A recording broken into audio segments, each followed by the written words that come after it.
safarini atapanguza, safarini atapanguza. Israeli wa mbingu na nchi, tumekuja mbele zako kwa ajili ya dhabihu hii.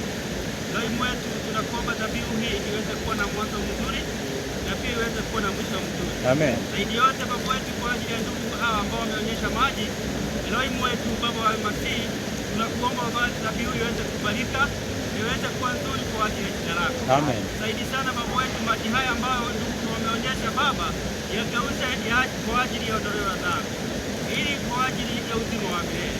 Baba uishie mtakatifu wa Israeli, tunaomba mwanzo mwema na mwisho mwema wa dhabihu hii. Amen. Na ndugu hawa wakubalike mbele zako, kwa sababu wameonyesha ya kwamba wanastahili uzima wa milele. Leo wetu mjana kufanya haya Baba, sifa na shangwe zitakuwa ni zako. Amen. Tunakushukuru Baba kwa maana umesikia, tunajua kwamba utakuwa pamoja nasi. Pia kwa jina hilo teule na hata Mesaya tuomba na kuamini. Amen. Kuwapoa wenye dhambi, soma Mathayo 9:12-13, Yashua ni kimbilio. Nakupatisa katika jina la Yashua. Amen. Haleluya.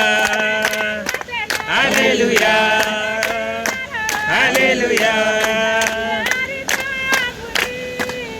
Ukitaka ufalume wa Zayuni uzaliwe tena. Haleluya.